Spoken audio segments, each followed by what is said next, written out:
Euh, je triche un peu, je filme deux vidéos en même temps, pour les personnes attentives. Donc, on se retrouve aujourd'hui pour un nouvel épisode du YouTube Pagan Challenge. Excusez-moi si ça vibre un peu, je me suis rendu compte que je suis installée plus ou moins comme je peux sur mon lit, parce que j'ai pas tout le matos habituel, et du coup à chaque fois que je bouge ça fait vibrer la caméra, j'en suis désolée. Donc cette semaine, le thème du YouTube Pagan Challenge, c'est que signifie le mot magie pour toi.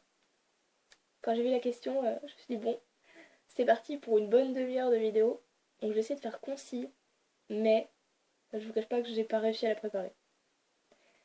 Donc, pour moi, le mot magie, ça signifie tout et rien. Actuellement, on met dans ce mot-là, en général, des tonnes de choses plus ou moins spirituelles et plus ou moins magiques et plus ou moins légitimes selon moi.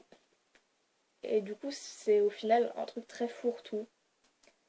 Je continue à utiliser le terme parce que quand je fais un acte magique, je peux pas appeler ça autrement. Quand on parle...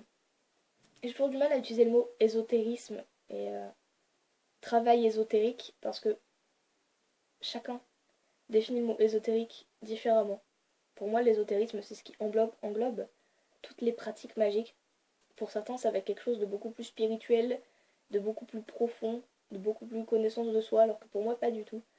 Donc, les deux termes, pour moi, les deux sont aussi difficiles à manipuler. Parce que quand on dit magie, il y a ceux qui vont voir les trucs à paillettes, les petites licornes, Dorine Virtue. Ce qui est très bien, hein, j'ai un jeu de Dorine Virtue avec des licornes, justement. Donc, bon, pour moi, c'est pas vraiment ce que j'appelle de la magie en soi, mais après tout, il y a toute une part du mot magie que les gens relient à l'enfance. Les petites fées dans le jardin, si j'y crois, c'est magique, faire un vœu à une étoile filante. Il y en a qui appellent ça magie. Moi, ça dépend quoi. Les fées, oui, les licornes, oui, mais pas du tout comme les autres le voient. Parce que les licornes en astral, c'est pas vraiment. Les gens oublient la symbolique première de la licorne beaucoup trop souvent. Euh, les licornes, oui, donc, mais pas comme les gens le verraient. Les anges, oui, mais pas comme les gens le verraient. Enfin, il y a tout un côté trop sirupeux au mot magie qui me déplaît. Parce qu'il y a des choses très bonnes dedans, mais je trouve que c'est parfois très mal utilisé. C'est comme tout ce qui est enfant indigo, autres enfants, anges terrestres, autres personnes magiques de base, euh, qui moi me fait grincer des dents à chaque fois. Donc encore une fois, c'est personnel, ne vous sentez pas visé, vous avez le droit de pas être d'accord, c'était la vie. Personnellement, j'ai mis des années à faire cet avis-là et je pense qu'il bougera pas beaucoup parce que c'est juste pas possible, ça résonne pas du tout avec moi, ça ne marche pas. Donc il y a toute cette facette très paillette de la magie que je n'assume pas, on va dire. Après, il y a les gens qui disent magie parce que c'est le terme, c'est un peu ce que je fais. Pour moi, l'effet c'est magique, faire un sort de chaos magique, c'est magique. Si je m'amuse à faire une invocation, c'est magique. Si je fais du scrying, c'est magique. Si je croise un esprit pendant que je prends le bus, c'est magique. Si je fais muse avec des lutins chez une amie, c'est magique. C'est parce que c'est le terme qui correspond. Et après, il y a ceux qui pensent que la magie, c'est quelque chose de très profond. Si on n'a pas tous les, tous les bons trucs bien placés au bon endroit, lu tous les livres, fait tout exactement selon toutes les correspondances, c'est pas bon. Ce que je n'assume pas non plus. Enfin, pour moi, autant les paillettes c'est pas bon, autant le trop guindé c'est pas bon, trop sombre c'est pas bon, trop lumineux c'est pas bon. Je suis très particulière là-dessus quand même. Heureusement que c'est quelque chose de personnel, le YouTube Pagan Challenge, parce que sinon je serais mal barrée. Donc, donc pour moi, il y a quand même un problème avec l'utilisation du mot magie, parce que le mot ésotérisme en général, ça reste soit les personnes très comme j'ai dit, les personnes qui étaient là, ceux qui ont lu tous les bouquins de base, ceux qui savent tout, qui font tout selon les correspondances, et ceux qui font leur popote dans leur coin, en étant un peu gris, on va dire. Ça n'a aucun sens sorti de ma tête. Je vais essayer d'exprimer ça autrement. Donc il y a les paillettes, il y a les gens très très organisés et très très à l'ancienne, et il y a la masse de personnes enfin il y a une grosse masse là, une petite masse là et une moyenne masse ici, qui fait un peu ce qu'elle peut, ce qu'elle veut, ce qu'elle arrive à faire, ce qu'elle a envie de faire. Euh, et en général, l'ésotérisme c'est utilisé par ces deux masses-là. Parce que pour les paillettes, ésotérisme, ça fait trop peur. En général, j'ai remarqué ça. Ils utilisent plus sorcier et sorcière parce que ça a maintenant un côté très bande dessinée, Charmed, la sorcière bien aimée. Avant c'était un gros machin vert avec un nez crochu et maintenant c'est devenu un truc cool. Donc sorcière c'est devenu paillette, même s'il y a des gens ici qui l'utilisent aussi. Par contre là c'est impur, c'est pas bon. Mais enfin voilà, c'est plus sorcière, c'est plus mage. Mage c'est surtout là, et un peu là. C'est très embêtant en fait tous ces termes. Je me rends compte en essayant de les expliquer sans que ça marche très bien. C'est que le problème c'est que chacun met ce qu'il veut dedans. Et moi en tant que personne, je n'arrive pas à me relier à un quelconque terme. Au début, je me disais mage parce que je ne voulais pas faire de choses mauvaises. Et au final, je me suis rendu compte que c'était complètement stupide parce que parfois, quand on fait des trucs bien, ça attire que des mauvais trucs. Et à l'inverse, on peut faire un mauvais truc qui fait beaucoup de bien. Donc au final, j'ai décidé que je ferais ce que je veux quand je veux. Et si j'ai envie d'être méchant, je fais ce que je veux. Et si j'ai envie de faire des trucs bien, c'est cool aussi. Donc mage ne me correspondait plus parce que pour moi, on va dire, avant que je tombe sur l'ésotérisme et la magie telle que c'est réellement, j'ai lu énormément de romans d'heroic fantasy. Donc pour ceux qui connaissent pas, c'est un peu les gentils chevaliers qui sauvent le monde du méchant. Pour simplifier énormément, hein. Les puristes sauront que c'est pas totalement ça, mais pour faire les grandes lignes, c'est un peu ça. Et donc pour moi, j'avais même d'autres images de mon enfance, bêtement, de fantasy très connues. Gandalf, le gentil mage qui se bat contre Saruman, le méchant. J'espère que j'ai spoilé personne. De toute façon, c'est pas vraiment du spoil. Euh, et si c'est du spoil, vous avez raté quelque chose parce que ça fait des années que c'est sorti quand même. Enfin voilà, enfin, j'ai cette image de mage blanc versus mage noir, ou les méchants sorciers contre les gentils mages lumineux. Du coup, pour moi, mage, il n'y avait pas assez de côté sombre. Et je dis ça alors que certains prennent ça justement pour le côté neutre. Sorcier, c'est plus sombre. Enfin, voilà, c'est très personnel, mais pour moi, mage, c'était pas assez nuancé. Après, je me suis dit sorcière parce que je me suis pas mal rapprochée de ce que moi je voulais être, de ce que moi je voulais faire, de quelque chose de plus terre à terre. Je suis capricorne de base, hein, donc il fallait des trucs très physiques. Du coup, c'est là que j'ai découvert le paganisme, que j'ai adapté ma pratique magique à ce genre de choses, et que j'ai accepté le fait que je faisais ce que je voulais, et que voilà. Et pour moi, sorcière, ça avait ce côté, la nana au fond de la forêt qui fait ce qu'elle veut. Si elle veut bidouiller des plantes, elle bidouille des plantes. Elle peut être gentille, elle peut être méchante. Il y a ce côté un peu sorcière satanique du christianisme, qui part en balai et qui va faire son truc. Enfin, j'y voyais un petit côté un peu rébellion magique, qui me plaisait bien, qui me disait tu fais ce que tu veux, c'est toi qui choisis. Sauf qu'au final, ça a tellement été repris par des trucs New Age sirupeux. J'ai rien contre le New Age, hein, enfin, comme je l'ai dit quelques fois, j'ai été très inspirée par la Chaos Magic depuis mes débuts. Et du coup, c'est relativement New Age. Je J'ai des tonnes de pratiques qui peuvent être définies en tant que New Age. J'aime bien. Je me définis comme néo-païenne. C'est très nouveau. Donc j'ai pas de problème avec la nouveauté. Mais ce que moi j'appelle New Age, c'est l'espèce d'ensemble rose bonbon sirupeux. Donc les paillettes qui étaient là. Euh, et qui mélange tout pour en faire un truc extra positif et en même temps assez endoctrinant. Enfin, ça me déplaît énormément. Et donc le mot sorcière a pas mal été repris par ces gens-là en disant sois une femme forte, fais ce que tu veux, sois proche de la nature mais ne fais de mal à personne parce que la sorcière est guérisseuse et... Je suis désolée pour les Wiccans qui pourraient se sentir vexés, c'est pas du tout le cas. Je critique pas la Wicca, il y a des Wiccans très cool. Mais il y en a aussi des moins cool. Et les sorcières c'est pareil. Il y en a qui se définissent sorciers mais je trouve que ça n'a pas de sens par rapport à ce que moi je voyais dans le terme. J'y voyais quelque chose de libéré, de un peu sauvage. Et maintenant je vois le mot sorcière dans des pages Facebook spirituelles. Ne blesse personne parce que tu es sorcière, ne...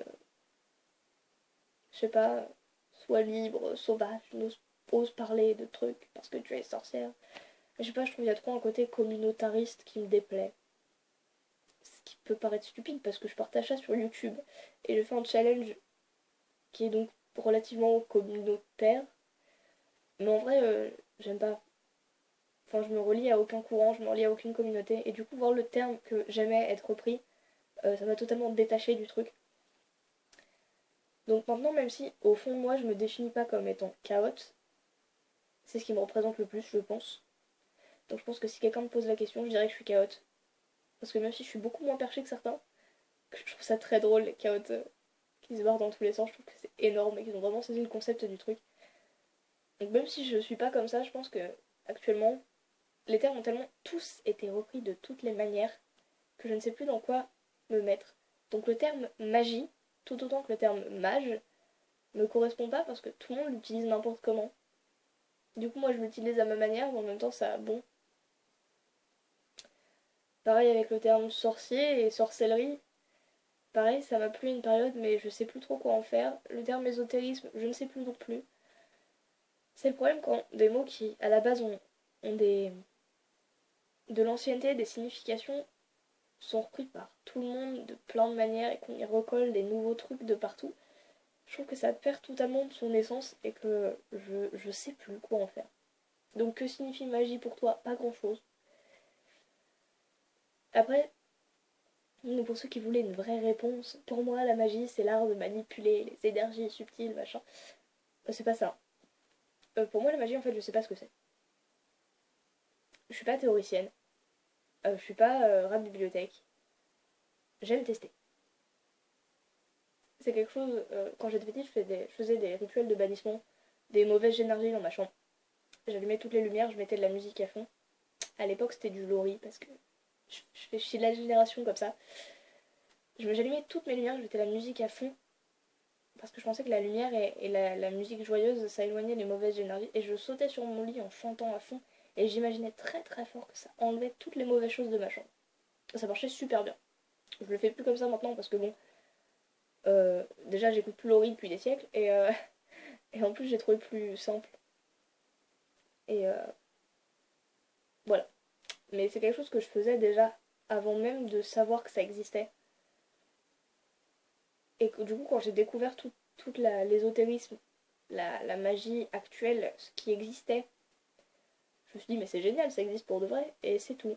Je me suis jamais amusée à me demander ce que pour moi je faisais. Parfois, j'utilise l'énergie d'autres entités, l'humain est une entité à part entière, d'autres entités pour la diriger vers un but. Parfois, j'utilise la mienne, parfois, j'utilise des symboles. Enfin, pour moi, globalement, ouais, c'est utiliser une énergie dans une direction particulière, et de manière consciente ou pas.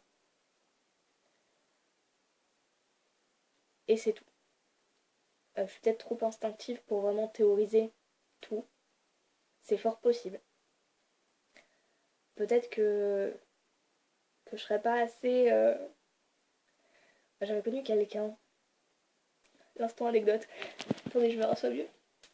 Donc j'avais connu quelqu'un qui m'avait dit que on ne pouvait pas être mage et vouloir commencer son apprentissage de la magie tant qu'on n'avait pas défini clairement ce qu'était le terme magie. J'avais trouvé ça ridicule. En plus, c'était un conseil donné à une personne qui voulait débuter. Je trouvais ça absolument stupide parce que c'est pas avant même qu'on ait commencé quoi que ce soit qu'on peut savoir comment ça marche. C'est pas parce que bidule truc et machin a écrit des bouquins qu'on doit absolument se ranger du côté de quelqu'un avant de commencer. Enfin, je trouve ça aberrant. Et je me dis que moi, depuis quelques années que j'ai commencé, que j'ai quand même pas mal bidouillé plein de trucs.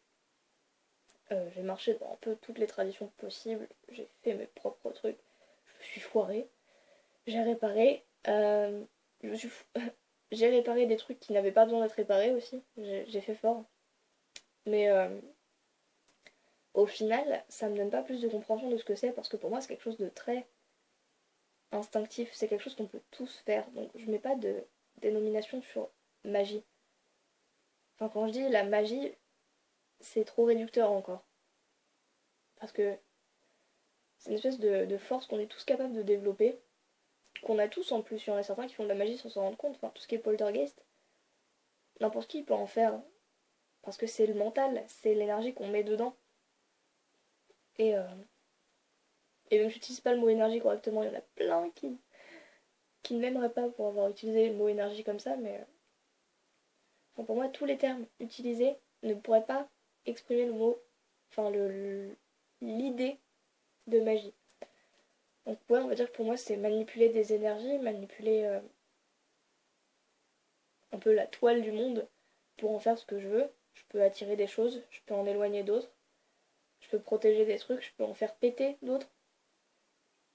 Euh, c'est relativement lié à ma spiritualité parce que j'utilise ce en quoi je crois pour créer une intention ou créer une énergie ou donner une direction à quelque chose.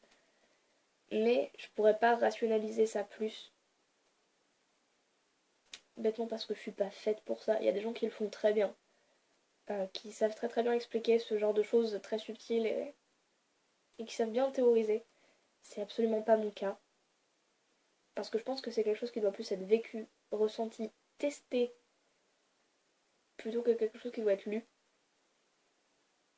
Pour moi, on peut pas comprendre, par exemple, les liens de cause à effet, ce que beaucoup appellent loi de l'attraction, ou karma, ou comment on appelle ça, triple retour, un truc que je trouve absolument stupide.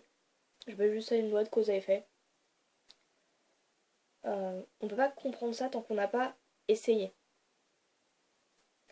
La seule fois où je me suis pris une loi de cause à effet et que je l'ai vraiment remarqué, c'est sur quelque chose de très anodin, mais qui, moi, m'a donné beaucoup de remords. Et à partir de ce moment-là, je me suis sentie mal, donc je me suis pris les retours. C'est tout. Et toutes ces lois-là, les gens auront beau les théoriser comme ils veulent, ils auront beau dire aux gens, oui, tu te l'apprendras forcément dans une autre vie, blablabla, et autres, tant que nous, on n'a pas testé, on peut pas se donner une idée de ce que c'est, et on peut pas vraiment découvrir comment ça marche, et si les gens ont raison ou tort. Et pour moi, toute la magie fonctionne comme ça. Donc qu'est-ce que c'est pour moi? C'est un ensemble de trucs à découvrir.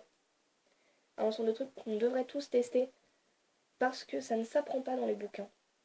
On peut apprendre des techniques, on peut se donner des directions, on peut suivre des choses, mais il y a quand même des trucs qu'il faudra qu'on teste. Enfin, il faudra toujours tester avant de pouvoir dire qu'on sait. Et pour moi, c'est tout ça. Je sais pas si c'est clair, je sais pas si j'ai totalement fini mon explication, mais je pense que je vais m'arrêter là. Parce que je vois pas comment je pourrais expliquer autrement et que ça fait déjà 18 minutes. Je vous l'avais dit une demi-heure. Bon, 10 minutes de moins, mais j'y étais presque. Et donc voilà, je vous dis au revoir. N'hésitez pas à me dire en commentaire comment vous percevez tout ça, autant l'utilisation de dénominateurs, enfin de sorciers, mages, autre chose pour se définir, autant que la magie en elle-même, comment vous la voyez. Si vous participez pas au YouTube Pagan Challenge, n'hésitez pas à, je sais pas, à faire un article, à répondre aux commentaires, à trouver quelque chose, parce que c'est quelque chose qui m'intéresse vraiment. Et voilà. Donc je vous dis à la semaine prochaine pour un prochain YouTube Pagan Challenge et à bientôt.